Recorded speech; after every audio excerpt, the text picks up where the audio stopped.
Welcome to the Well Seasoned Librarian Podcast. This is Season 13, Episode 19. I'm your host, Dean Jones. Have you ever wondered how a wine merchant ends up an expert in Peruvian cuisine? If that question has your interest, then we're about to embark on a delicious adventure with Dr. Robert Bradley. Bradley wasn't always a professor at the University of Texas Rio Grande Valley. He started out uncorking bottles for New York City's finest restaurants, but a twist of fate, a trip to Central America sent him down a new path, one that led him to dig deep into the history and art of Mesoamerica at Columbia University. His latest project, though, it's a delectable detour from academia. Eating Peru is a culmination of 25 years spent savoring the unique flavor of Peru, uncovering the rich tapestry of food lore, anthropology, and history that fuels its vibrant cuisine. Dr. Bradley is ready to share his insights from the pleasures of the perfect plate to the unexpected challenges of exploring Peru's culinary landscape. So get ready to wet your whistle and broaden your horizons. This is a gastronomic journey, and we're following Dr. Bradley as our guide. And now, to my conversation with Dr. Robert Bradley. Welcome to the Well Seasoned Librarian Podcast. I'm your host, Dean Jones. Today I'm speaking with Bob Bradley, who is an associate professor in the School of Art and Design at the University of Texas, Rio Grande Valley. Bob, thank you for being on the podcast. No, it's my pleasure, Dean. Thank you so much for inviting me. For our listeners who are not familiar with your work yet, can you tell us a little bit about where you're from and where you live now? Okay, yeah. Well, I grew up, believe it or not, in New Jersey, and now I'm in southern Texas, basically on the Mexican border. I mean, if I go out of my house 20 minutes, I'm in Mexico. It was sort of a long journey. I mean, I went from actually a time in the Marine Corps, got out, got a job basically selling wine because I grew up in an Italian neighborhood. And wine was something I got introduced to very young. And I did that for a long period of time. And then I went on a vacation in Belize to get away from the wine business. And I watched these archaeologists working. And I said, I want to do that. So one thing led me to go to Columbia University. And at first, Professor Pastore didn't want to take me on. But then sooner or later, I got my PhD. And my PhD is in art history and archaeology. And the area that I studied was northeastern Peru, anomalous ruins out in the forest. And then that led me to start going down to the coast and very early on enjoying the food in Peru. And I kept saying to myself, how come I didn't know about this? This is really, really, really good. And then that led me to where I am today. Yeah, it's funny you mentioned that. Like in the Bay Area, I've seen in the past 10 years, a real influx in South American restaurants in the Bay Area. And I mean, like, not just like in San Francisco, but like in the suburbs in different parts of the Francisco Bay Area. And, it's a large area, but we have, quite a few different restaurants from different parts of South America. And I've been seeing more and more Peruvian cuisine on display in some restaurants here. Now, in your book, Eating Peru, A Gastronomical Journey, you mentioned Peru's recent rise in culinary fame. What are some of the factors that contribute to this shift in the global food scene, do you think? Yeah, that's a fascinating question because, when I first started to go there in like 98, 99, and then going into the early 2000s, nothing was known. It was really, and I think I'm actually doing a book review now for Raul Mata. He's a Peruvian scholar, works over in France and Germany. And his book it's about gastropolitics. And one of the things that Raul really mentions is the rise of celebrity chefs. Now, to me, I know the celebrity chefs. I write about them in the book, and they're very, very important. But to me, what I really like is the huariques, the little corner place that you go to that everybody's crowded in and nobody knows about. That I have fun doing that. So, but the celebrity chefs, I think, are the ones that contributed, and particularly Gaston Accordio, the man who has Lamar. There's one in San Francisco, and he's got them worldwide. And his rise basically around 2005 sort of ushered in a whole new era. And that's been followed up by Virgilio Martinez, who's got Central, which is the #1 restaurant in the world. So these celebrity chefs, I think, put Peruvian cuisine and certainly out there in like some of the best restaurants in the Western world, so to speak. that all that being said, I still do enjoy like the little known like family places. I mean, that's kind of where I am. So, but again, I think they're the ones that really started to cause all the fuss. I mean, there was some stirrings in the 1990s with the Nuevo Andean cuisine, but nothing like Accordio and Virgilio Martinez now. Now, the book delves into your personal discoveries over the last 25 years. Can you share some of the more surprising or delightful things you learned about Peruvian food culture? Yeah, I mean, mostly, well, as I said, when I studied, archaeology basically in the northeastern forest, which is a really tough area. I mean, foot deep mud, mountains. And I would come in for some R&R and go down to the coast. It just shocked me of the quality of the food. I mean, you can go to these little villages along, and this is mostly the north coast of Peru where I was, because there's still some really wonderful archaeology there that goes back thousands of years. You have Corral, a city there that dates back to Old Kingdom Egypt. So, there's still a lot of interest. I was still working there somewhat. But then the food is just spectacular. I mean, I used to go to little markets in Huanchaco, and I was just amazed at how fresh the fish was. At first, you know, when you go into any market, it's a market. People are doing business. And they start seeing tourists come in. And, I'm a gringo, and gringo has no negative connotation in Peru. It just means a foreigner. And, you get a little bit put off or not treated to the front of the line, so to speak. But after I would stay in some of these villages and I'd have an apartment and I'd stay for a few weeks, and they'd know I would come in and I would buy a big fish. And then I get treated really well. Like, hey, what do you want? We have all these things. And the fish in a simple Peruvian market in a lot of these villages is fresher than you'll find in any city high-end market. I mean, it's on the same level as Fulton Street in New York. It's high quality. I mean, it was swimming in the ocean a few hours earlier, and that was shocking to me. And then also just some of the accompaniments, like the mococho, the edible seaweed, which I really remember. I just got a taste for it. Also the hot peppers. I mean, Peru has 4 distinct peppers associated with. 3 are hot, one's not too hot. But one of the most interesting is rocoto, and rocoto is like a little bell pepper with these black seeds, but it's got so much heat in it. I mean, packed into this little thing, and it's just got a distinctly fruity taste to it. That shocked me. I mean, and then also some of the ingredients. One of the most amazing things to me is, as I went down to the coast, I wound up meeting a Peruvian woman, and I married her, and she doesn't cook, but her mother does, and I learned a lot from her mother. And on the North Coast, they not only have seafood, they also have cabrito, the kid goat stew, which is famous. It's the most famous in Peru. In the cabrito, they use a squash called loche squash, which has been cultivated in that area, just in that area, for 10,000 years. And in the research in my book, I have these notes from a squash convention that they have every year, these botanists that get together and talk about squash, which is fascinating to me. I didn't know that they'd had those sort of meetings, but they actually wrote a paper on the loche squash and how it's just in this region, only cultivated there, and it has been for thousands and thousands of years.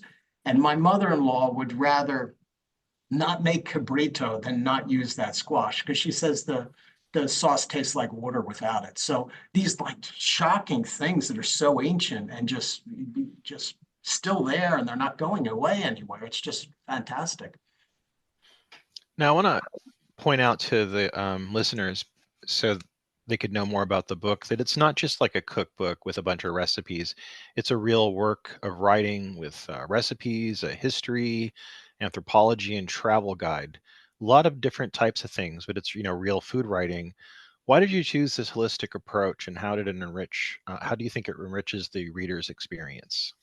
That's a great question, but I don't think I chose it as much as it was just a path there that I followed. Yeah. And now it makes sense to me after I completed the book. But I can remember all these stops, along, because I loved the wine business. I loved selling. I sold wine in New York City and, the New Jersey area. I loved selling wine. I sold to some great restaurants. And I just got burned out in the 90s on it. And I think things got a little more corporate. I think they're better now, but I just hit a bump in the road. And then I got into I changed careers completely. I had to start again at an older age. And there were some things that were frustrating about, being doing art history and archaeology, especially when I was doing stuff in remote regions, hard to get things published.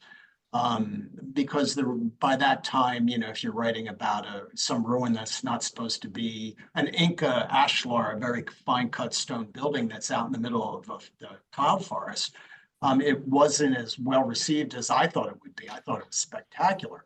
But then one thing led to another. And then when I started to move away and publish some things about food, it was much, much easier to do. And then I thought, wait a minute, I get it. This is what my journey was. I mean, I go out and do the archaeology and then come in and then write about it and infuse it in with the food and the ancient, recipes that are in the cuisine. I mean, it dawned on me one time too. I was reading through Junius Bird's work at Huaca Prieta, which Tom Dillehay followed up on. And there was an ancient Peruvian woman that they excavated, the site, and they found the contents of her stomach. I can't remember exactly what it is, but it's close. But it was 3 different types of shellfish and fruit.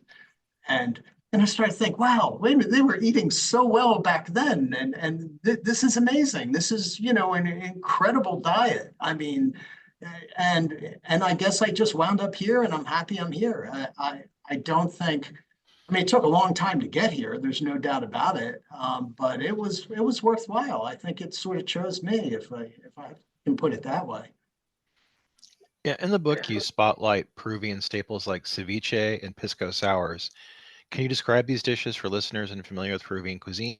Sure. Maybe even tease a recipe from the book. Yeah. That's fast. I'll do the ceviche first. Well, as I said, the thing that makes Peruvian ceviche the best in the world. And okay, I'm married to a Peruvian, so that's full disclosure. But I fully believe that. Is the freshest fish possible?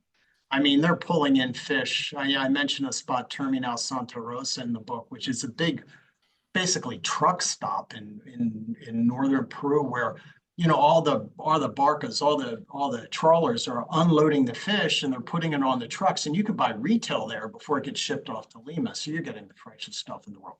So number one, it's the freshest fish in the world. It's just doused a little bit with citrus, and that would be key lime. It's not very much time because the fish is so fresh. There's no smell or decay to it. And then, as I said, they use these special hot peppers, that I think are just really spectacular. And then the garnishes are seaweed they can use, edible seaweed. That's hard, obviously. You can't get that outside of Peru. The mococho, that's the term for it. It's probably a moche word, which is an ancient Peruvian people. But the mococho, there's a red and there's a green. The red's a little bit better. And then you garnish it with sweet potato and choclo, which is corn, like the big kernel corn. The sweet potato puts out the fire. So if you put too much hot pepper in there, the sweet potato will calm that right down. So that's a classic dish. And there's little variations on it as you go up and down the coast in different, places. So, in Chiclayo, which is a little bit farther north of, recipe, Trujillo, they use the mococho. In Chiclayo, they'll use the mococho sometimes, but they'll also use chingorito, which is like dried stingray meat mixed into it. So there's little regional things that you get. And if you go farther north, you get other things. Pisco sours. Pisco sour is a wonderful, wonderful drink. Comes from the 1920s, the Morris Bar. Pisco is a particular Peruvian thing. It's an aguardiente de uva. It's a grape brandy, and it's very distinct from Chilean. I don't want to get into the going back and forth on this, but when they make Pisco in Peru, they have to distill it to proof. So they can't add water at the end. So there's very, very strict regulations on making Pisco. And I could say in general, Pisco being made in Peru is an artisanal thing. There's different types of sipping piscos, which, you do get in the United States. There are different grapes like Torrentell or Muscatel or Italia. Italia is a big thing in California. I mean, Pisco Italia has been shipped into California since the early part of the 19th century. Let's put it that Wow. way. Yeah, and there's a book that has shipping invoices. So, Oh, wow. but the whole thing is that it died out during Prohibition because they used to have this very famous, the Bank Exchange Bar in San Francisco where the Transamerica Pyramid is. And that place used to make a Pisco punch, which was, Rudyard Kipling said you drink one of those and the angels were flying around you. So it was one of the most celebrated drinks in the world, but then Pisco ended it. And, I don't think Pisco's ever come back. It's starting to in California, but not the way it used to be, because obviously you had Prohibition, then you had World War II, and the shipping lanes got a little more convoluted. And then, tequila comes in and then filled in the niche after World War II. And so, Pisco used to be much more heralded. But the Pisco sour itself, it should be made with Quebranta, which is, there's aromatic grapes that I just described, Torrentell, Muscatel, Italia. They should be sipped. And Quebranta is the typical non-aromatic, and that's what you should, mix in to make your Pisco sour. So what you do, I've noticed as I went back last year that Pisco sours, there's now like almost they're escalating. It's almost like an arms escalation on how many shots of Pisco go in. I've had some people say now they'll use as many as 3.5. And I'm using these as proportions. So 3.5 or 3 shots. They definitely, Pisco can blend in well with the ingredients. So you're good with 3 shots. If you want to go a little bit more, I hope it doesn't go to 4 or 5, because then we'll only have one drink and we won't be able to get out of the bar. But if you have 3 shots of it, it would be 1 shot of key lime juice, freshly squeezed. You got to squeeze it right there because you don't want it to hang around. And then you would have 3/4 of a shot of simple syrup. So simple syrup is the sweetness. I make my own. What I do is I take, a portion of sugar, whatever it would be, 16 ounces, 20 ounces, whatever, of white, sugar, and then just add in with distilled water or mineral water or, something like that. Or it could be lake water and, something, but you add it in and you boil it down to half. So you've got a consistency of a syrup to it. So you add 3/4 of a shot of that. I don't like adding a full one because it gets a little too sweet. And then you add 1 egg white. Shake it with ice. I mean, you can put it in a blender, and blender is the easiest way to do it. But it's better if it's hand shaken. And the reason for that is a blender will make it all, just mixed. It'll be like a, white foam all the way through. You can wait a few minutes until it starts separating. But if you do it by hand, then you'll have a green portion at the bottom, light green. And then you'll have the foam on the top. And then in the foam, you put a few shots of bitters. And that's your classic Pisco sour. It's absolutely delicious drink. Nice. Mm-hmm. Now, the book caters to both armchair tourists and seasoned travelers. Can you recommend some must-try locations for listeners planning a trip to Peru? Sure. Yeah, I did. I intend, and I had a really good editor, Alessandra at University of Oklahoma Press, and we talked about this. I didn't want to make it a book where, I'm going to write a book for the 50 or so academics who are going to be in a room, and I do a presentation and they all like pick me apart, which is typical of your academic conference. But it still is academic in the fact that there's 500 or 600, more than 500 endnotes. So I've got everything well researched, and I love to have people like say, wait a minute, I can't believe he said that. Where did he get that from? And they'll find it in my book. That being said, I'd like it to be for the backpackers, some of the people that are just, maybe just going to Machu Picchu. As far as running into exotic things, and I would suggest get more off the beaten track. Like, look, I know everybody's got to go to Machu Picchu, and Machu Picchu is beautiful. I've been there in the park 10 times. These days, I just kind of walk up. Sometimes I'll go in, sometimes I don't. I always take students down in the summer. It's still one of the most spectacularly beautiful sites, but most people I know, they go from Lima to Cusco and then Cusco to Machu Picchu and back home. On that route, I would suggest that maybe when they get to Cusco, go to a place like the Central Market, because that market's really a fascinating place. And there's a lot of things. If they just go there and just look around, it would be really. I would suggest also if you do that, maybe try something like koi, which is the guinea pig. If you do that, I wouldn't do it in Cusco. It'll cost you an arm and a leg. But there's two little towns that, as you drop down from the altitude of Cusco and you go into the beautiful Sacred Valley of the Inca, there's Calca and Lamai, and that's where the women specialize. They're all out right on the main road, and they have coya palo. So they have the guinea pig on a stick, which they're grilling over like, wood flames. And you can go in there for a very reasonable price, get your guinea pig, and they'll have wakatai. They'll have a sauce, which is basically that rocoto pepper mixed with wakatai, which is Peruvian black mint. And that's a nice little garnish or nice little accompaniment or condiment that you could use on your koi. And that's my preferred guinea pig is it's grilled over a fire. That being said, I don't eat guinea pig all the time. I mean, it tastes like chicken wings to me, and it's got a high fat content. So I wouldn't do that. Maybe if you're in Cusco, have an alpaca steak, which is very lean meat and also incredibly delicious. So that's some of the things you can find there.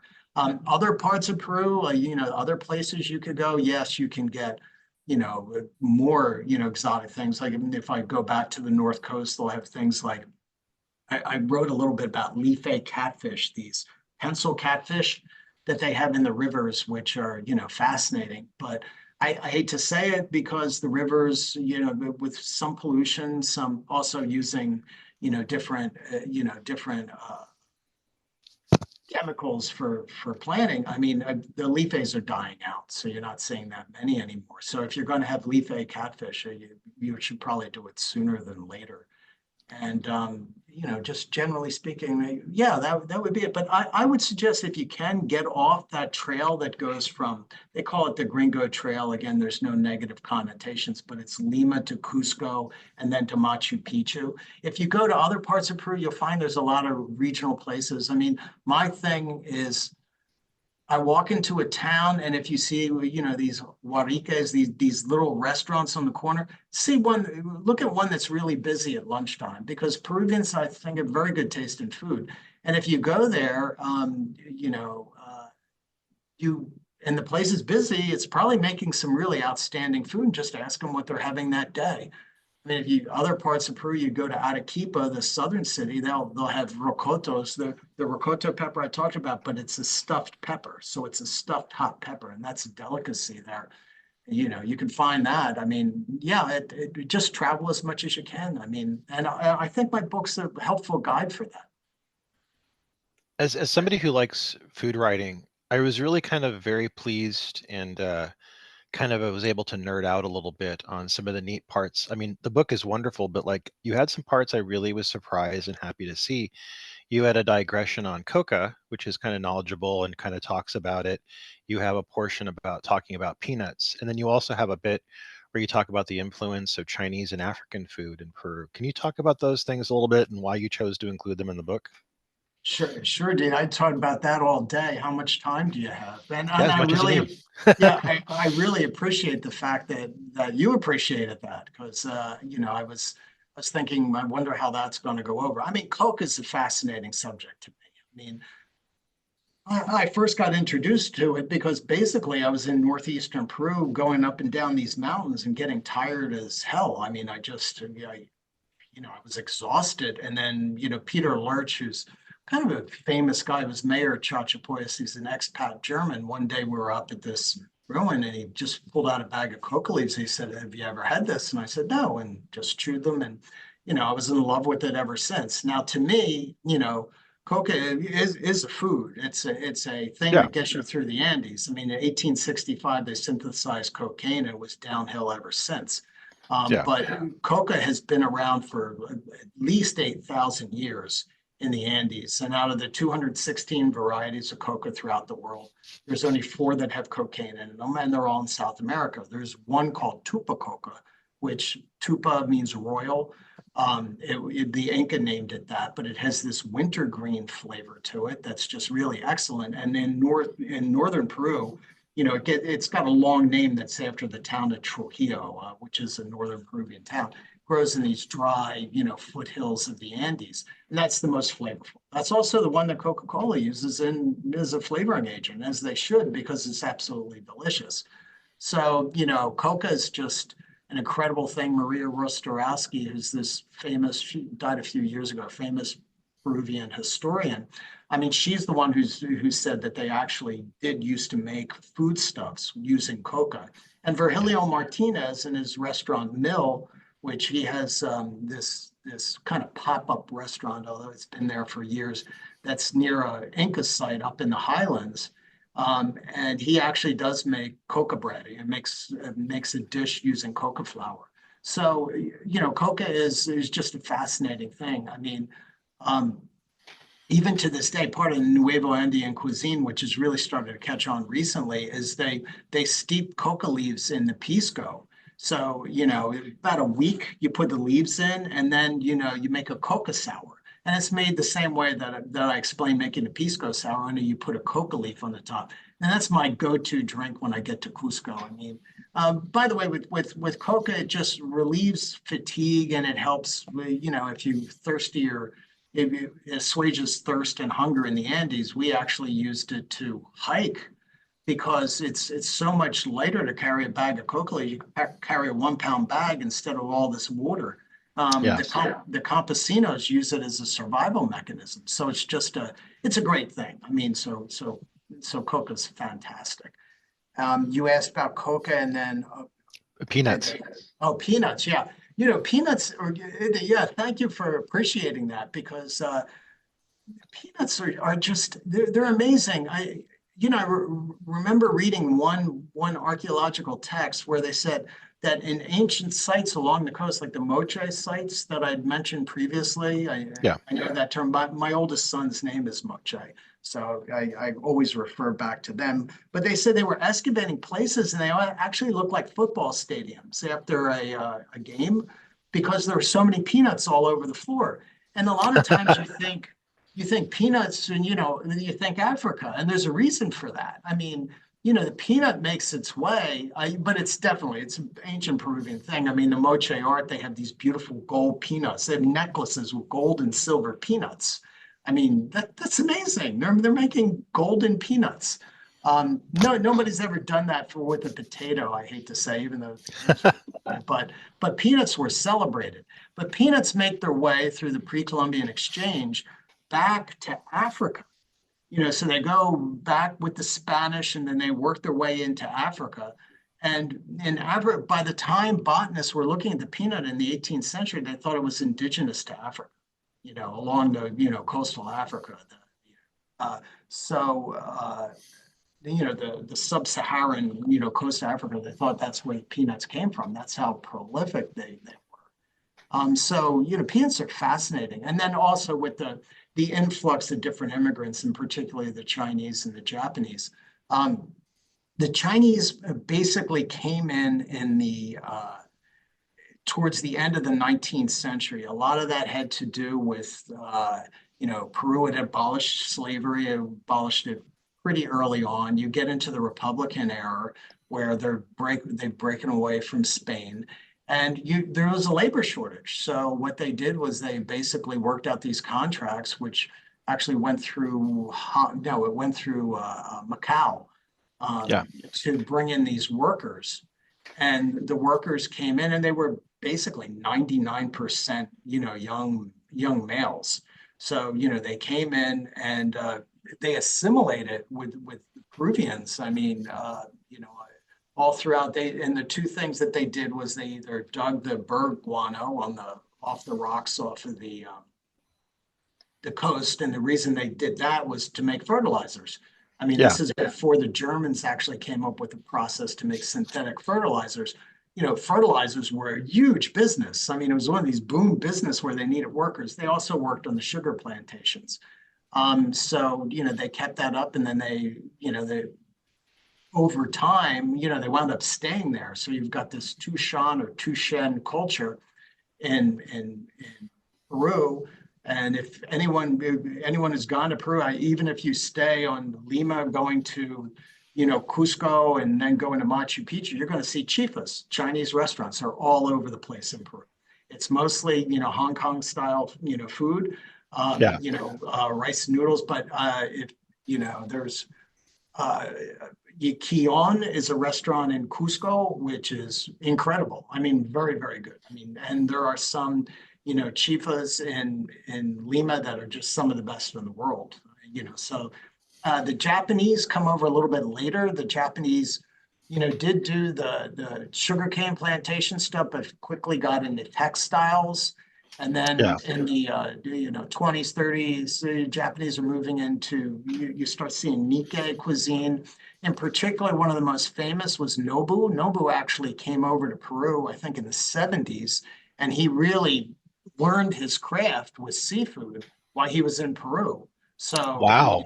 yeah, so that's actually amazing.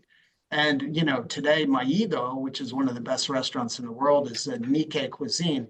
I've seen Nikkei chefs actually say that like the whole idea of loving raw fish comes from us because, the Limeños, the people that, lived in Lima in the colonial era and the later eras, the 19th century, Republican eras, they would douse their fish with citrus juice and leave it there for hours.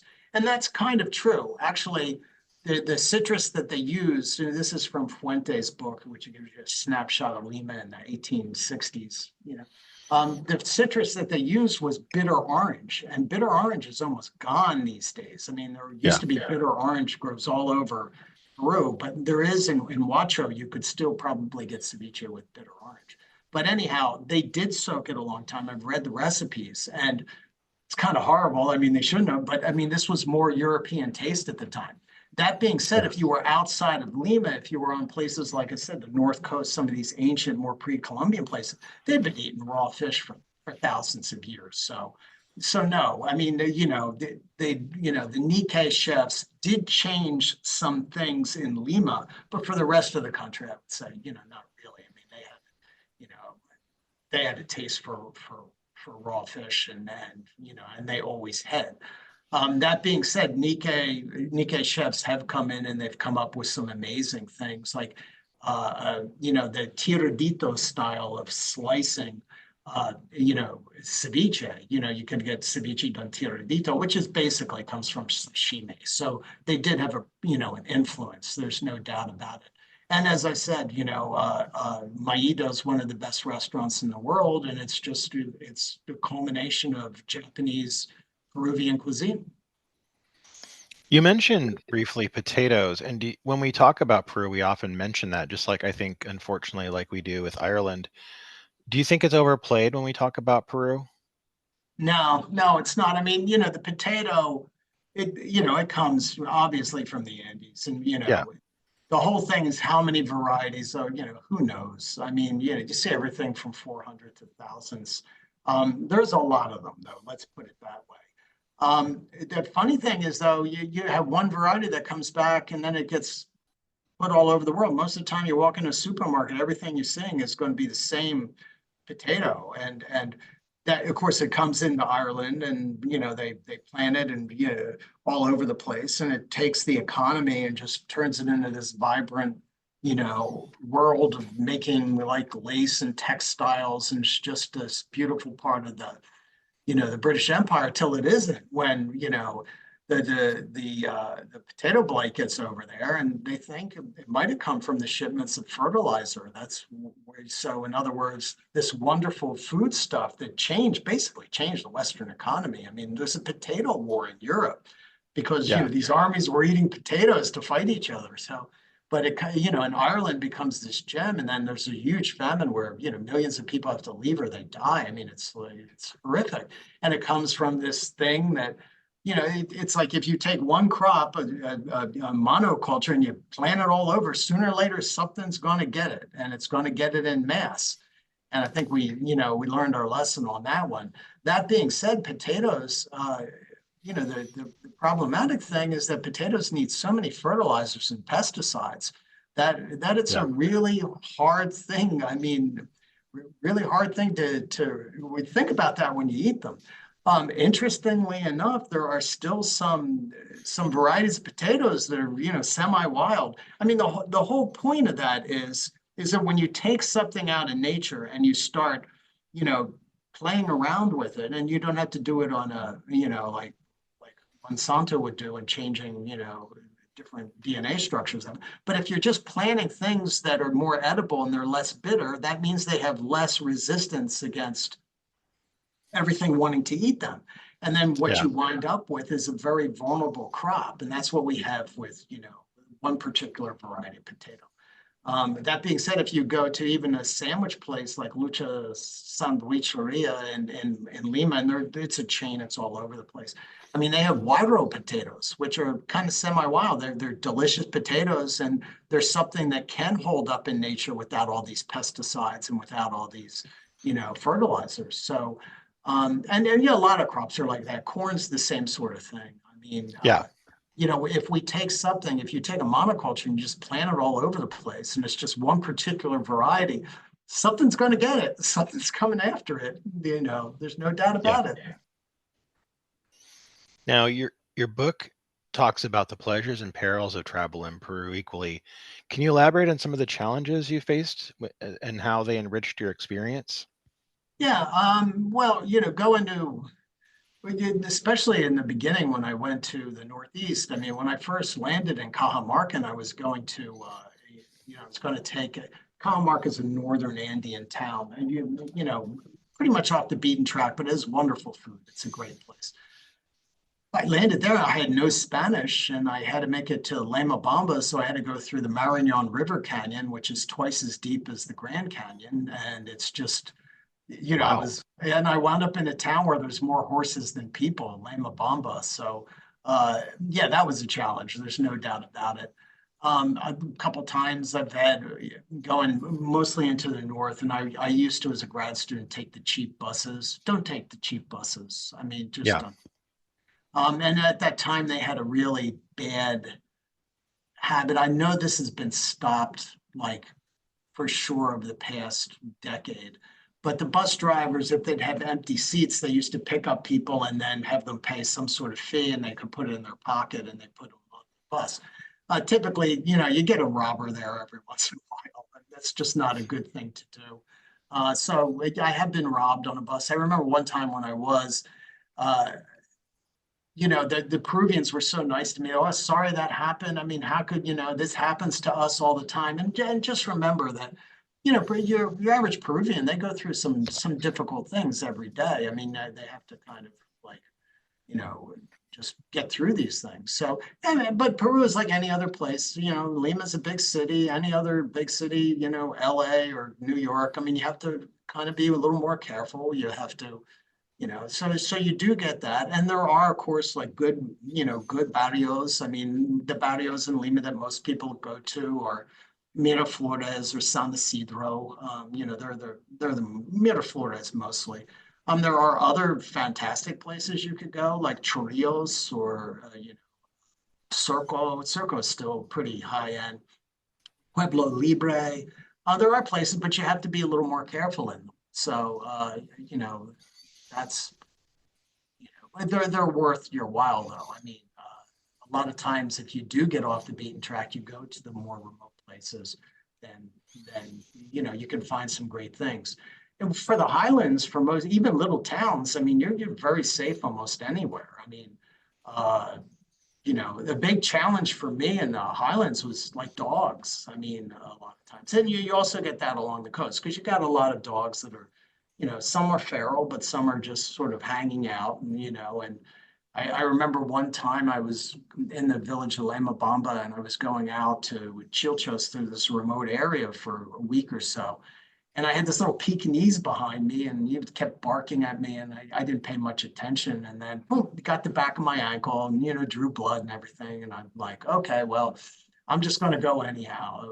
But you want to be careful with the dogs. I mean, Yeah. In the compo for sure. When you're in the farming areas, that would be the worst thing. I mean, yeah, but I mean, in general, common sense. Peru is it's still one of those great places you could throw a backpack on and still, you know, jump around and just have a really good time. Just go from. I mean, I miss doing that. I really do. I miss doing that. But these days, as I'm getting older, and especially if you're on a vacation, you don't want to get in any trouble. I mean, if you're taking a bus, do the Lujo, do the VIP service, because all the buses in South America, they have them in Mexico here too. But you have these buses where you have the normal seats, and then below there's a VIP section where you have this big like first class thing where you can just spread out, and it's like $5. Do it. Yeah. Pay the $5. You could sleep. I mean, it's really comfortable, and well worth your while. I want to ask you about if you've seen any food trends in Peruvian cuisine right now, and how do you think that's going to continue to evolve to the global stage? Yeah, well, I mean, obviously, with that last year was a huge blast with Virgilio Martinez having the #1 restaurant in the world. I mean, that's incredible. I mean, I thought, wow, Peruvian. I actually thought the boom had actually taken place earlier, but it seems like it's even growing bigger and bigger and bigger. I hope in the future that it starts spreading out to more of the regional places, like I mentioned Arequipa, and I mentioned Trujillo and Chiclayo. With Chiclayo, basically with Lambayeque, which is this town that's very famous for culinary traditions. Yeah, I hope some of these more regional places get famous, because the food boom's basically been epicentered on Lima, and there are so many other really great places to go. Where it's going from here, I don't know. I mean, you have the #1 restaurant in the world. I just, I hope, as I said, people. What I would hope is someone, and I put it in the book. If you're going to Virgilio Martinez's restaurant, well, you're not going to go to Central anytime soon. The last time I checked, there's 3 years to get a reservation. I mean, I had one of my students went down there a few years ago, and she was eating by herself, and they were so, she, a beautiful young woman who's eating by herself, and they all felt bad for her. So they gave her a tour of the kitchen and all this. That's not going to happen anymore. I mean, Central's just booked. But the thing about what Martinez does is he'll use all kinds of very, very esoteric ingredients that you could get in the markets. And I would hope that if you go to his restaurants, or you go to a restaurant like that, where you have these ingredients that you don't know, challenge yourself. Go to the market and see if you can find them. I mean, because it's almost like you're going to a classroom. You're going to this very, very upscale classroom, and they're giving you these dishes, and they're telling you, oh, this one has tarwi in it, which is a legume. You can go to almost most Peruvian markets, and they're going to have ceviche de tarwi, which is they're called chocho, and it's basically taking this seed, basically this legume, and then they mix it with lime juice and hot pepper and that sort of thing, and it's incredibly nutritious for you. And you could buy that. I mean, for next to nothing. You can make it on your own. Actually, you could order dried tarwi to your home, and I've made it here in the States. I mean, you have to boil it for a few hours, and then you have to change the water for about a week, to keep getting it, basically getting the toxins out, because tarwi is still a wild plant. And that's why it's so nutritious too. It's one of the best things in the world you can eat. But you can find that in the market, so you could go to Virgilio Martinez's restaurant and it'll work it into it. to me, I'd always want people to go when you have a meal like that, and then go to the market and look around saying, hey, what's that? Oh, hey, I had that in the restaurant. And then you really can learn. Another one is koshoro, which is, they call it now, Andean caviar. It's a blue-green algae that the first time I had it at a high-end restaurant called Limo, and it's on the plaza in Cusco. And I thought, well, yeah, what is this? Is this like fish eggs? And I said, no, it's from the lake. It's alga, and it's really fascinating stuff. You can pick up koshoro in the market. You could just go to the market and buy it, or you can have it in an incredibly fancy dish. I wouldn't go out and get it yourself because it's there's some of the nostoc, some of these blue-green algae are neurotoxic. So there's obviously people that have been pulling them out of the lakes that know what they're doing. It's like mushroom hunting. I mean, you're not going to go out and go get mushrooms if you don't know what you're doing. If you do that, you'll die. Yeah. So I want to ask you now that this book is out, what's next for you? Do you plan on writing another book? Yeah, Pisco. I want to do because Pisco is just, it's amazing to me how unknown it is. And unfortunately, I think if I write the book on Pisco, I'm going to ruin Pisco, because Peruvian Pisco is a very finite thing. There's just not that much of it. And I think it's the most undervalued spirit in the world by far. I mean, if you look at the price of just a grappa, grappa, I love grappa. Grappa is very, it's an excellent drink. But grappa is made from the basically the after product of making wine. Pisco is made from wine. So every bottle of Pisco that you have, it took 3 bottles of wine to make that. If you have a Pisco, which you'll see for sure in some of the, the better, liquor stores, there's a Pisco called Mosto Verde. And that's got nothing to do with the type of grape it is, so, whether it's an aromatic grape. A Mosto Verde is a Pisco that's made from sweet wine. So when you distill that, it takes 5 bottles of Mosto Verde to make 1 bottle of Pisco. Now, if you think about that, there's no way in Europe or in California they're going to give up 3 bottles of wine to make a distilled spirit. I mean, it's just economically unfeasible.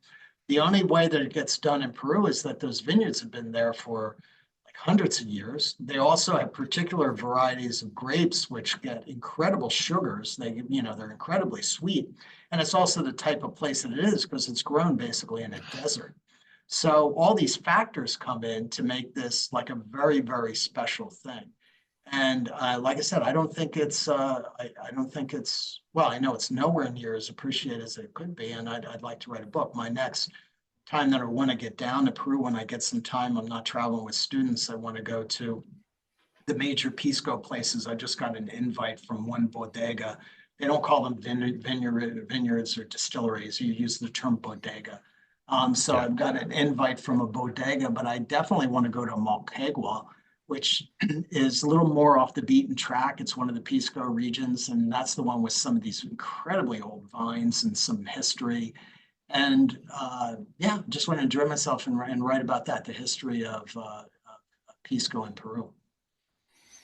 Bob, I want to thank you for talking to me and being on the podcast today. I really love the book, and I especially loved it because I didn't know what to expect with it. And I was really surprised and pleased to read the portions where you really love talking about the subjects, specifically the food in the region and what makes it so special. And I really kind of felt that you put a lot of heart into this. It wasn't just like some analytical travel-like thing like you get off of Fedors or something like that. There was a lot of love in the book, and I feel like that really came through. So I really want to thank you. We're going to put links to the book in the bio so people can purchase it online through online retailers. So Bob, I want to thank you for being on the podcast. You've been a wonderful guest. Yeah, Dee, I want to thank you. I mean, you for giving it a careful read, and then you picked out all the little nuanced stuff. It was a pleasure talking with you. Thank you. Pleasure talking to you as well. Dr. Robert Bradley has taken us on a whirlwind tour of Peruvian food, history, and culture. We hope you've enjoyed this delicious exploration, from the fascinating world of Andean culture to the delectable depths of Peruvian cuisine. We've just scratched the surface. If your taste buds are tingling and your wanderlust is ignited, be sure to check out Dr. Bradley's book, Eating Peru. We have links to the book in the bio. Until next week, I'll see you at the library.